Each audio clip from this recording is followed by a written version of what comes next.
Praise the Lord. I am Amruta Joseph Sikvera. I am so happy to be with you.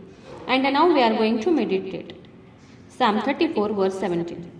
स्तोत्र संहितेचा 34वा अध्याय 17वा वचन आज आपण पाहणार आहोत. नीतिमान धावा करतात, तो ऐकून परमेश्वर त्यांना त्यांच्या सर्व संकटातून मुक्त करतो. Hallelujah. Really what a great promise of Lord. खरंच खूप सुंदर, अतिसुंदर असं देवाचं हे वचन आहे. खरं देवाचं वचन हे खूप सुंदर आहे. देवाचं वचन हे खूप प्रिशियस आहे. वचन काय सांगते की नीतिमान धावा करतात तेव्हा तो धावा ऐकून परमेश्वर त्याला सर्व संकटातून मुक्त करतो. म्हणून आपल्याला जर संकटात पडायचं नसेल तर आपल्याला देवाला भिवून राहायला पाहिजे, नीतीने वागायला पाहिजे, योग्य मार्गाने चालायला पाहिजे, देवाच्या दृष्टीने योग्य ते करायला पाहिजे. तेव्हा काय होतं, तेव्हा जरी आपल्यावर संकट आलं तरी देव आपल्याला त्या सर्व संकटातून बाहेर काढतो. आपण बायबलमध्ये पाहतो की दुसरे राजा याच्या 20व्या अध्यायात आपण पाहतो की जेव्हा हिजकिया राजाला कळाले की तो मरणार आहे तेव्हा तो खूप रडला. तो देवाला म्हणाला, हे देवा, मी तुझ्या पुढे सत्याने वागलो आहे, नीतीने वागलो आहे, तुझ्या दृष्टीने योग्य ते मी केलो आहे, ह्याचे तू स्मरण कर. असे म्हणून तो खूप रडला, तो मनस्वी रडला. तेव्हा देवाला त्याची दया आली आणि देवाने त्याचं आयुष्य 15 वर्ष अधिक वाढवून दिले आणि देवाने त्याला बरं केलं. देवाने त्याने केलेल्या त्या सत्कृत्याचे स्मरण केले. म्हणजे जेव्हा आपण योग्य ते करतो, चांगले काम करतो, नीतीने धर्माने वागतो, तेव्हा देव आपण केलेल्या त्या सर्व चांगल्या गोष्टीचे स्मरण ठेवतो. म्हणून दानधर्म करणं, गरिबांकडे लक्ष देणं आणि योग्य जीवन जगणं, त्याच्या दृष्टीने योग्य असं वागणं खूप गरजेचं आहे. तेव्हा काय होतं, तेव्हा जेव्हा संकट येतं तेव्हा देव आपण केलेल्या त्या सर्व चांगल्या कृत्याचे स्मरण करतो व आपल्याला त्या सर्व संकटातून बाहेर काढतो. तुम्ही मुंगीकडे कधी लक्ष देऊन पाहिलंय का? ती उन्हाळ्यामध्ये आपलं अन्न जमा करते, कारण की पावसाळ्यामध्ये तिला ते मिळत नाही. म्हणून ती उन्हाळ्यामध्ये काम करून, कष्ट करून आपल्या पावसाळ्याच्या दिवसाची ती काळजी घेते. त्या मुंगीकडून आपल्याला खूप काही शिकण्यासारखं आहे. त्याचप्रमाणे ज्यावेळेस आपली परिस्थिती चांगली असते, आपण खुश असतो, आनंदी असतो, सर्व बाजूने सुखच सुख असते, कोणतंही टेन्शन नसतं, काळजी नसतं, कोणतेही प्रॉब्लेम आपल्या लाईफमध्ये नसतात, त्यावेळेस आपण चांगली कृत्य जमा करून ठेवणं खूप गरजेचं आहे. आणि जेव्हा संकट येतं तेव्हा आपण केलेली ती चांगली कृत्य आपल्या त्या संकटात कामाला येतात. जेव्हा देवाला हाक मारायची आपल्याला ताकद नसते, परिस्थितीने, संकटाने, आजाराने जेव्हा आपण गळून गेलेलो असतो, घाबरलेलो असतो, तेव्हा तुमची चांगली कृत्य तुम्हाला त्या संकटामध्ये मदत करतात. तुम्ही देवामध्ये घातलेला वेळ, तुम्ही देवामध्ये स्पेंड केलेला वेळ संकटाच्या वेळेस तुम्हाला मदत करतो. तुम्ही तेव्हा केलेली प्रार्थना, चांगली परिस्थिती असताना केलेली प्रार्थना ढालीप्रमाणे तुम्हाला संकटाच्या वेळेस मदत करते. म्हणून जेव्हा चांगली वेळ असते तेव्हा आपल्याला चांगली कृत्य करून ठेवणं गरजेचं आहे. देवामध्ये वेळ स्पेंड करणं खूप गरजेचं आहे. आपण पाहतो की जेव्हा हिजकिया राजा आजारी पडला तेव्हा हिजकिया काय म्हणून रडला, तर तो म्हणाला की हे देवा, मी तुझ्यासमोर नीतीने आणि सत्याने वागलो आहे, ह्याचे तू स्मरण कर.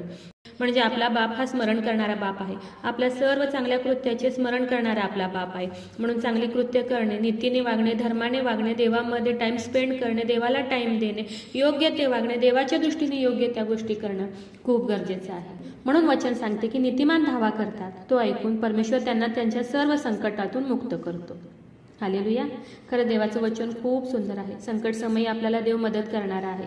म्हणून नीतीने वागा, धर्माने वागा, देवाच्या दृष्टीने योग्य ते करा, चांगली कृत्य करत राहा. म्हणजे ज्यावेळेस संकट येईल त्यावेळेस देव तुम्हाला त्या सर्व संकटातून बाहेर काढेल.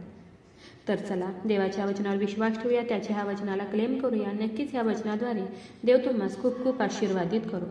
खूप जणांना देवाच्या ह्या जिवंत वचनाची गरज आहे. खूप जणांपर्यंत तुम्ही देवाचं हे जिवंत वचन शेअर करा. देव तुम्हाला खूप खूप आशीर्वादित करू. शाल वी प्रे? हालेलुया. स्तुती धन्यवाद येशू राजा. तुझ्या नावाला मान, महिमा, गौरव आता आणि सदा सर्व काळ असू दे येशू राजा. सुंदर अशा दिवसासाठी मी मनापासून तुझे आभार मानते येशू राजा. सुंदर असं देव बाप्पा गोड वचन, गोड प्रॉमिस प्रभू येशू बाप्पा तू आज आम्हाला दिलं उपकार मानते येशू राजा. हो देव बाप्पा, तुझं वचन खूप सुंदर आहे, तुझं वचन खूप गोड आहे प्रभू येशू बाप्पा. तुझं वचन प्रभू येशू बाप्पा धीर देणार आहे, तुझं वचन आशा देणार आहे प्रभू येशू बाप्पा. हो देव बाप्पा, तुझं वचन प्रभू येशू बाप्पा दुधारी तलवारीपेक्षा तीक्ष्ण आहे प्रभू येशू बाप्पा. आणि त्या तीक्ष्ण अशा दुधारी तलवारीपेक्षा तीक्ष्ण अशा वचनावर देव बाप्पा आमचा विश्वास आहे प्रभू येशू बाप्पा. हो येशू राजा, खरंच खूप सुंदर प्रॉमिस देव बाप्पा तू आज आम्हाला दिले उपकार मानते. हो देव बाप्पा, तुझं वचन सांगतं प्रभू येशू बाप्पा नीतिमान धावा करतो तेव्हा देव त्याला त्या सर्व संकटातून बाहेर काढतो. हो देव बाप्पा, आम्हाला नीतीने वागायला शिकव, तुझ्या दृष्टीने योग्य असं आम्हाला तू वागायला शिकव प्रभू येशू बाप्पा. हो देव बाप्पा, जेवढ्याने तुझं आजचं हे वचन ऐकलंय प्रभू येशू बाप्पा त्या प्रत्येकाला आशीर्वादित कर. तुझ्या वचनावर विश्वास ठेवण्यासाठी, तुझ्या वचनाला क्लेम करण्यासाठी आणि नीतीने वागण्यासाठी, धर्माने वागण्यासाठी प्रभू येशू बाप्पा तू आम्हाला शिकव प्रभू येशू बाप्पा. आग्रहाची आग्रहाची विनंती करत आहे प्रभू येशू बाप्पा, जेवढे प्रेयर रिक्वेस्ट आले तुझ्या हातात देते, प्रत्येकाची प्रत्येक गरज नासरेतकर येशू ख्रिस्ताच्या नावात पूर्ण होऊ दे. आग्रहाची विनंती करत आहे प्रभू येशू बाप्पा, जेवढे लोक आजारी आहेत, त्रासात आहेत, संकटात आहेत, हॉस्पिटलमध्ये आहेत प्रभू येशू बाप्पा, त्या प्रत्येकासाठी विनंती करत आहे. तुझं स्वर्गीय सामर्थ्य तू त्यांच्याकडे पाठवून देतो बाप्पा आणि तू त्यांना स्पर्श कर आणि बरं कर प्रभू येशू बाप्पा.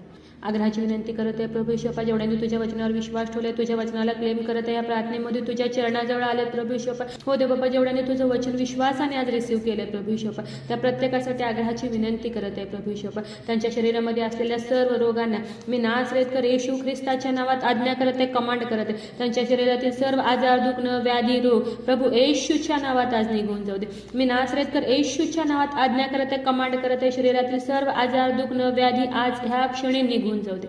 हो दे बाप्पा, दया कर, तू स्पर्श कर आणि बरं कर प्रभू येशू. माझा विश्वास आहे येशू राजा, तू माझी प्रार्थना ऐकलेली. आय प्रे in the mighty name of Jesus. Amen.